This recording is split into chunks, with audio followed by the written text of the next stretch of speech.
Assalamu alaykum, hörmetli qarindoshlar. Sharq Turkiston Surgundi hukumat televiziyasining xabarlar programmasida ko'rishinglarni qizg'in qarshi olamiz. Amerika Tayvanni qo'g'dash uchun urush paraxodini talash tortishdagi joy US Milyosga avatgan. Xitoyning arzusi Xitoyning qabohatlik tushiga aylanib qolyotamdi sarlavlik maqola e'lon qilindi. Tunda tafsiliy mazmunlarini diqqatingizga sunamiz. Amerika Tayvanni qo'g'dash uchun boshqarilgan bombaga zarba berguchi urush paraxodini talash tortishdagi joy US Milyosga avatgan. Yahoo xabarlarining 10 aprel kunidagi xabariga qaraganda, Tayvan davlat prezidenti Tsai Ing-wen o'tgan hafta Amerika Avom palatasining bayonotchisi Kevin McCarthy bilan ko'rishib, Xitoyning g'azabli qarshilik ko'rsatishini keltirib chiqargan. Xitoy buningga javoban orolni qo'rshash va Tayvanga qaratilgan nishonliq zarba berishni o'z ichiga olgan 2 kunlik manevr o'tkazgan bo'lib, manevr hatto aytishlarga qaraganda Tayvanni muhrlashni nishon qiladi ekan. Harbiy tarafning aytishicha, Xitoyning 2 aviamatkasining biri bu manevrga qatnashgan. Amerika ko'p qatim Xitoyga o'zini tutib olish to'g'risida ogohlantirish bergan bo'lib, dushanba kuni boshqarilgan bombaga zarba berguchi paraxodni US Milyos, ya'ni Janubiy dengizning talash tortishdagi joylari orqali avatgan. Amerika dengiz armiyasi bayonotida dengizchilik erkinligi faoliyatining dengizning huquqiy, erkinligi va qonunliq ishlatilishini qo'g'daganligini, paraxodning Xitoy, Tayvan, Filippin, Vietnam, Malayziya va Bruney talab qilgan Tayvan bilan bo'lgan oraliqi 1300 kilometr keladigan Sibrantli oraliga yaqinlashganligini aytgan. Xitoy paraxodning dengiz tavalligiga qonunsiz besib kirganligini aytib turgan. O'tgan yil avgustda Xitoy Nancy Pelosining orolga qilgan safardan keyin bir necha yildan buyangi eng cho'ng harbiy manevr o'tkazgan. Ya'ni Tayvan atrofiga urush paraxodi, boshqarilgan bomba va kurashchi aeroplan o'rinlashtirgan. Azadlık armiyaning bayonotchisi Shiyin bu hareketler Tayvan mustaqilligini talab qiladigan bölgünçe kuchlar bilan tashqi kuchlarning til biriktirishi va ularning ig'vogarchilik faoliyatlariga qarshi qattiq ogohlantirish rolini o'ynaydi degan. Tsai Ing-wen manevrga qarta davomli mustabid kengayimchilik oldida Amerika va boshqa o'xshash fikrdagi davlatlar bilan hamkorlashishga va'da bergan. Davlat manfaati xabar to'rining 3 aprel kunidagi xabarda Xitoyning arzusi Xitoyning qabohatlik tushiga aylanib qolyotamdi degan temada bir analiz maqolasi e'lon qilingan bo'lib, maqolada mundaq deyilgan. Xitoyning yer sharining bulung puchqoqlarigacha yetib berishda dunyoviy arzusi bo'lsa-mu, iqtisodiy kuchi, siyosiy jalbkorligi va o'rni borgan sari ojizlayotdi. Xitoy bilan Amerika so'quq munosabatda urush qilyotamdi degan savolga shundoq deb javob berishga bo'ladi. Eng muhim savol Amerika bilan Xitoy oldingi qatimki so'quq munosabatlar urushining xatoliqidan saqlana olamdi degandan iborat. Bu xatoliklarning biri qo'rqish keltirib chiqaradigan soddalik, raqib kuchning barliq maqtanish va talablarini qabul qilish xohishi. Navbatda Shi Jinping Moskvani ziyorat qilib, Xitoyning dunyo tartibida qorovullik rolini o'ynashi bilan maqtanyotdi. Xitoyning tashqi siyosat muhitini yaqindan kuzatib beqishga to'g'ri keladi. Bir qancha muhim ko'rsatkich shuni isbotladiki, Amerika va kollektiv g'arb bilan bo'lgan ipos to'qinishida Xitoy yaqinqi 10 yildagi har qanday vaqtdagidan ojiz. Xitoy cho'ng kuchining ta'siri bo'lsa, chet elga bevosita mablag' selish bo'lib, bu Xitoyning iqtisodiy sog'lomligi uchun muhim. 2001-yildagi sirtqi yuzlanish siyosati va 2013-yildagi bir balvoq bir yo'l tashabbusining turtkisida Xitoyning chet el mablag'i bevosita oshdi. Ya'ni 2005-yildagi 10 milliard dollardan eshib 2017-yilga kelganda 170 milliard dollarga yetdi. Keyin 2022-yilga kelganda 15% tuvalladi. Xitoyning yuqori qo'shimcha qimmat ishlab chiqarish iqtidori va ojiz tangshish iqtidori sababidan Yevropaga solgan mablag'i zo'r darajada tuvalladi. Germaniya, Italiya va boshqa Yevropadagi sheriklari mablag' tekshirish mexanizmini qo'llandi va kuchaytirdi. Shuning bilan Xitoyning ochqishliq setishini to'sdi. Xitoyning yo'lga qo'yishi va cheklamasi haqidagi uzunga so'zilgan arzlarini bartaraf qilishi kutilgan o'zaro mablag' selish kelishimnomasi Xitoyning keng ko'lamli inson haqlari dafsanchiligi va shaxsiy jazo sababidan to'xtab qoldi. Yana bir tarafdan qaraganda Yevropaning Xitoyga soladigan mablag'i 2018-yildan keyin to'xtab, bultirdan boshlab o'rildi. Rodi guruhining sonliq ma'lumotiga qaraganda, Xitoyga eqib kirgan chet el mablag'ining 90% 4 davlatdan kelgan.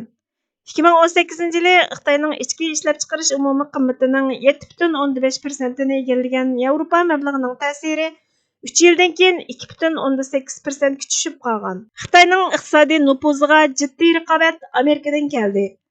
Amerika yuqori texnikalik mahsulotlarning Xitoyga sotilishini cheklaydigan siyosatlarni yo'lga qo'ydi. TikTokni to'sish tirishchanligini hassalab oshirdi. Qonun ma'qullab, yuqori texnikalik mahsulotlarni ishlab chiqarishga to'liqlama berdi.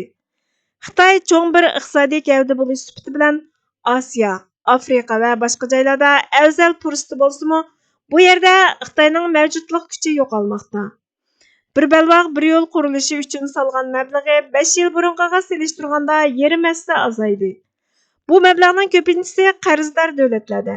Tashqi siyosat jurnalida e'lon qilingan bir xabarda Xitoy yoki do'st bo'ladi yoki putini sindirdi. Ikkilisini teng qila olmaydi deyildi. Beyjingning Sri-Lankani Hambantota portini topshirib berishga qistishi uning yangi dunyo tartibida muhofazat rolini o'ynashdagi shon-sharafini ziyadiladi. Xitoyga bo'lgan yaxshi ko'z qarashlar dunyoning har qaysi joylarida shiddat bilan tuvanladi.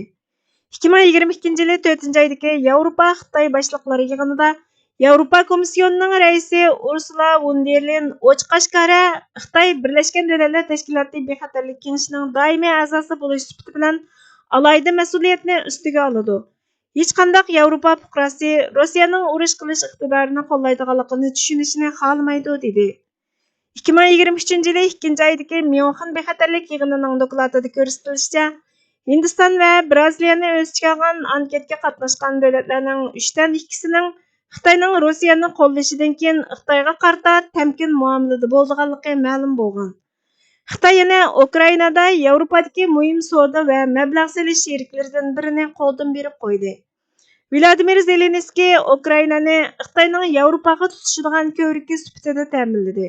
Xitoy shirkatlari Donetsk atrofidagi Yevropadagi eng chong shamol elektr stansiyasi va Mariupol portini xaroblikka aylantirishga boshladi. Agar G'arbning hamkorlik qurilmasini ojizlashtirish Beyjingning maqsadlarining biri bo'lsa, u hozir texmi mumkin emas. Bu ittifoq hozir Xitoyning qo'shnilari bilan ittifoqlik o'rnatdi. 2022 yili Shimoliy Atlantik ahdi tashkiloti Hind Tinch okeani o'rtaq bexatarlik manfaatining bir qismi deb rasmiy e'lon qildi.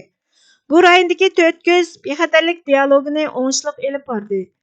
Avstraliyaga kuchli suv osti paraxodni selish va Amerikaning Filippindagi bazasini qurish qatorliq harakatlarni elib bordi. Hatto Yevropa ittifoqi Xitoy bilan ittifoq qurmay, Xitoyning bir taraflama tashabbusini asosan degidek rad qildi. Xitoyning qad ko'tarishiga Yaponiya qarshi. Yaponiya yaqinda davlat mudofaa chiqimini 2 hassa orttirdi. Xitoy uchun yana bir qarshi e'lingan ilgirlash Rossiyaning Ukrainaga tajovuz qilishi bilan Xitoyning Tayvanni ishg'ol qilishining o'xshatilishi. Xitoyning tashqi savdosi taraqqiy qildi. Saudiya Arabiston bilan Eronning kelishimiga qulaylik yaratish orqali muhim siyosiy o'zgarish qildi. Honduras tarafini o'zgartdi. Xalqaro vaziyatning kun sayin nacharlashishi, koronavirus siyosatining oqibati, aziyib qiriyotgan nufusi qatorliq ahvollar Xi Jinping va Xitoy Kompartiyasini ilhomlantira olmaydi. Mustabid rahbarlar hokimiyat beshida qilishda millatchilik qilish uchun jasur so'zlar so'zlashi va o'zini maqtashi kerak.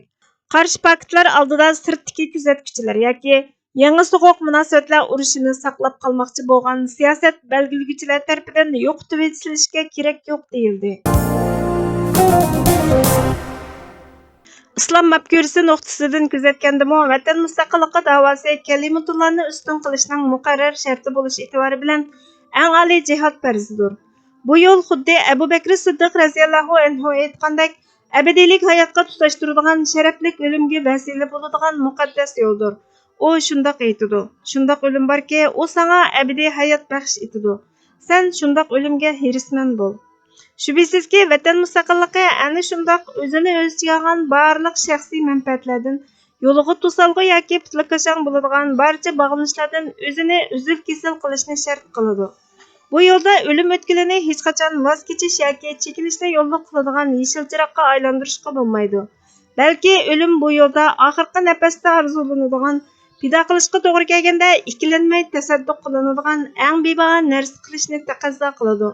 Yo'lga chiqishdan avval boshqa kelish mumkin bo'ladigan moddiy va ma'naviy aziyatlardan tortib, jondan judo bo'lishga qadar bo'lgan barcha fidokorliklarni hisob-kitobga ilishni, buni Alloh rizosiga erishtiradigan sinoq sifatida qabul qilish bosqichidan o'tgan bo'lishini, buni bir iymoniy zaruriyat sifatida aqida qilishni tashabbus qiladi. Mana bu vatan mustaqilligi davosida bo'lishga tegishli islomiy shuurdir. Hürmetli görürmenler, haberlerimizden kögünanlar için köp rahmet. Kelar qitimqi programmamızda görüşkice Allah'a emanet bolgaysızlar.